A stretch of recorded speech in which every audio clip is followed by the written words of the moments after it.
hoje sobre o banco do Gabigol, mas antes, nos bastidores celestes, Hugão, vamos ver o que o Cássio fala ali para o pessoal nesse antes do empate, né, com o São Paulo, mas o momento do time mostrar força, momento do time reerguer. Vamos ouvir como é que foram esses bastidores do time celeste. Compromiso com o time, com o companheiro, com nós mesmos. Mas precisamos todo O jogador do time grande quer dar a resposta lá. E hoje nós temos a chance de dar a resposta.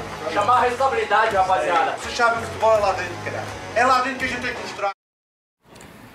Ô, Bel, é muito importante essa fala de lideranças do elenco celeste. Eu vivo falando aqui que o Cássio, ele é um monstro no futebol brasileiro, mas com a camisa do Corinthians.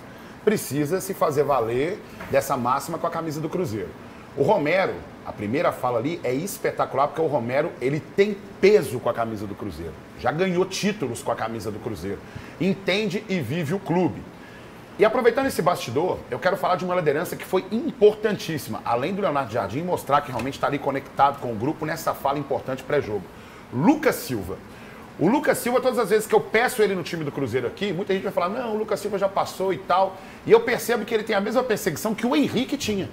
O capitão Henrique, a quem eu tenho um enorme carinho e culpo zero pelo rebaixamento em 2019. Pelo contrário, foi um dos jogadores mais prejudicados por aquele elenco lá, principalmente porque eu percebia que o Henrique, às vezes ele tinha que se salvaguardar em algumas situações para preservar o grupo e também preservar o Cruzeiro. É um jogador que olha o meio-campo do Cruzeiro, entende o clube e mapeia muito bem aquele meio-campo. Resultado, uma partida coerente e muito eficiente com o Cruzeiro, principalmente no encurtamento dos espaços, que era o que eu mais cobrava nessa parte de marcação do Cruzeiro. Agora, é interessante que o Lucas Silva também é muito inteligente. Eu vi a entrevista dele e os caras querendo arrancar dele, ficou melhor sem Gabigol, sem Dudu, e ele vai só colocando pano quente, então é um cara que só agrega, não é o cara que divide o grupo. Sacanagem. Aqui, rapidamente, já está na tela, o Cruzeiro vai enfrentar o Flamengo amanhã e o América vai enfrentar o Bragantino amanhã também, na atual classificação. A situação está essa daí, meus amores. Campanha do Sub-20 do Cruzeiro espetacular, e inclusive vale ressaltar o garoto Batistella do Cruzeiro, que participa, desde que ele chega no Sub-20 do Cruzeiro, ele participa diretamente e indiretamente de 100 gols no total. 100 gols, marcando, dando assistência, iniciando jogada, pensando o jogo. Espetacular o garoto. Então vamos levar ele para o América, que o Cruzeiro não dá chance para ninguém, não. A América pegou o fato. Tudo acabou não repercutindo, mas a Copa do Brasil está chegando aí também. E vamos ver como é que ficou para Cruzeiro e Atlético. Ao todo, 32 times estarão envolvidos na terceira fase do torneio. Entre eles, só 2 clubes do estado. Apenas Atlético e Cruzeiro seguem vivos na competição. Ambos com adversários já definidos. Vai acontecer. Já o time celeste vai encarar o Vila Nova de Goiás, clube que vem disputando a segunda divisão. Devido à classificação no Brasileiro do ano passado, o Cruzeiro fará a estreia na Copa do Brasil só agora, na terceira fase. Será que a torcida tá confiante? Eu torço para que sim, para que o humor lá em casa melhore. Mas assim, eu acho muito difícil, né? Mas a gente torce, né? Torcedor sofre, né? Cada jogo é um jogo, filho. Cada jogo é um jogo, não tem nada a ver, negócio de Vila Nova, se é o Maringá. Dá pra passar sim. Agora, a gente precisa agora de um treinador que abraça o time. Nosso treinador é muito passivo, é muito apático. O nosso time é a cara do nosso treinador. Em comum, Atlético e Cruzeiro podem garantir o mesmo valor em caso de classificação para as oitavas de final. Cerca de 3 milhões e 600 mil reais. A diferença entre os times nesta fase fica por conta dos mandos de campo.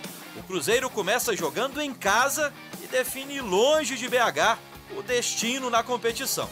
Ao contrário do Atlético, depois de enfrentar o Maringá como visitante, o Galo recebe o clube paranaense na capital mineira. Ainda sem as datas exatas, os confrontos da terceira fase acontecem nas semanas dos dias 30 de abril e 21 de maio.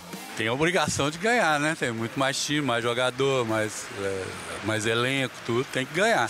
A verdade é que time a gente tem. Vamos falar a verdade, time a gente tem, o técnico é bom. Mas, falar com você, os caras precisam jogar, né? Pela grana alta, pela oportunidade de mais um título nacional, Atlético e Cruzeiro logo logo estarão em campo pela competição mais democrática do país. Chamar o Fael para um comentário coletivo. A primeira entrevista que apareceu aí nessa matéria, excelente matéria, inclusive, do Lauro Lopes, espetacular, é que o torcedor atleticano, e aí cabe também para o cruzeirense, ele fala assim, ó, dá para passar fácil.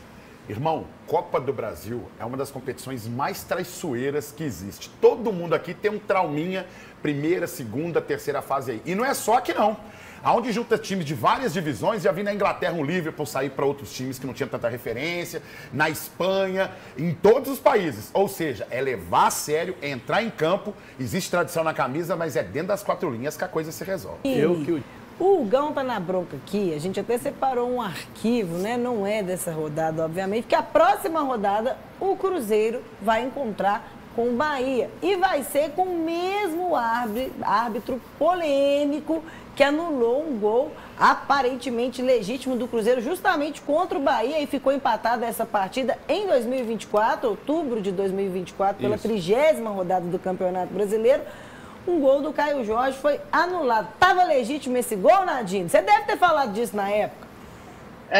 Lembro que teve a interpretação que o árbitro foi ali para ver se o jogador que estava impedido, se ele empurra, né, o zagueiro para participar da jogada, o contato. E é um lance de fato de interpretação, o árbitro precisa ir na lateral do campo, não é um impedimento de factual, né? Está impedido ou não, precisa interpretar se ele interfere no adversário ali para marcar. O Flávio Rodrigues de Souza, no ano passado, ele foi afastado, né, do Campeonato Brasileiro por erros. É um árbitro que não vive uma boa temporada na carreira, nem no ano passado, nem no começo desse ano, no Campeonato Paulista. Então, eu acho assim, em questão de histórico, o torcedor lembra muito, é claro. Mas a comissão de arbitragem, como trocou a comissão de arbitragem da temporada passada para essa, tenho certeza que eles nem lembram disso. Flávio Rodrigues, inclusive, foi afastado da primeira rodada do Brasileiro do ano passado. Um ponto para o Gão se agarrar por exemplo, do Klaus. Ano passado expulsou um jogador do Grêmio lá no Rio Grande do Sul, marcou um pênalti para o Galo. Eu até elogiei pela coragem aqui. Esse ano não teve a mesma coragem para anular o gol. Então, normalmente, o Goiás gosta de equilibrar. Acertei ano passado, mas foi polêmico. Esse ano eu vou para o outro lado. Eles costumam administrar a moral com os times. Por isso que eu gosto do Colina, que está lá na Europa e padronizou a arbitragem.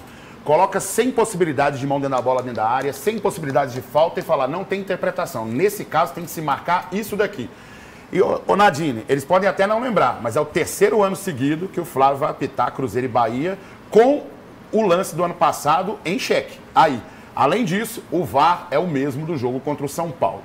Aí o pessoal fala assim, não, teorias da conspiração. Ô, irmão, mas aí abre margem pra gente poder reclamar. É muita coincidência, né? Nadine, poderiam ter esse cuidado em relação às escalas. Eu também concordo que poderiam ter um cuidado maior, mas lembrando de como são feitas essas escalas, eu acredito que eles nem lembraram e nem analisaram o histórico do árbitro da temporada passada. Pô, você falou aí, adiantou o assunto, Gabigol no banco. Para muitas pessoas, um local de descanso ou de aproveitar a paisagem e a tranquilidade de um parque ao domingo. Mas para Gabigol, o banco foi o local de permanência durante toda a partida contra o São Paulo. O camisa 9 celeste vinha sendo titular. Foram 11 confrontos do Cruzeiro na temporada e em 11 desses ele estava entre os jogadores que iniciaram os jogos. Mas na partida contra o São Paulo, Gabigol sequer entrou em campo. E a justificativa do técnico seria uma mudança no planejamento da equipe. Eu sou muito fã do Gabriel. Eu sou fã que ele é um dos jogadores, é um finalizador nato. Mas o Gabriel também, às vezes, num jogo destas características, ele não nos pode ajudar muito. Aconteceu isso no Inter. É um jogo mais de transição, velocidade, ataca a primeira bola. Ele, com certeza, isso não é um modelo. Ele está mais à vontade num modelo diferente. Apesar da fase não ser das melhores, o jogador é o principal artilheiro do time com 8 gols. E com esses números, será que o atacante realmente merece ser banco?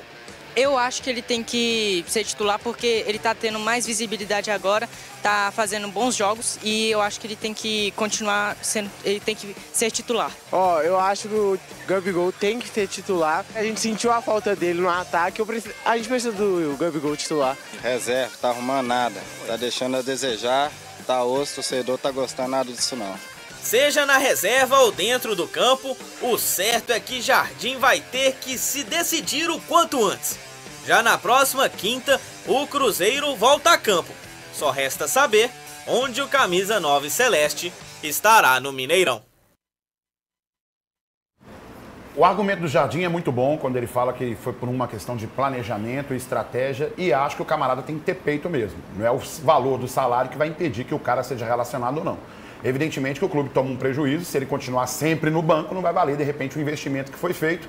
Mas eu acho que é bom ter um treinador que às vezes vira assim e fala assim, ó, dá uma segurada pra mim aí, viu, filho? Quem não pode segurar é o Alfa XL, né, galera? Ah, não pode não, Gão. Aí que complica. Tem atacante que tá no banco, não tá rendendo nada? Tem Não, que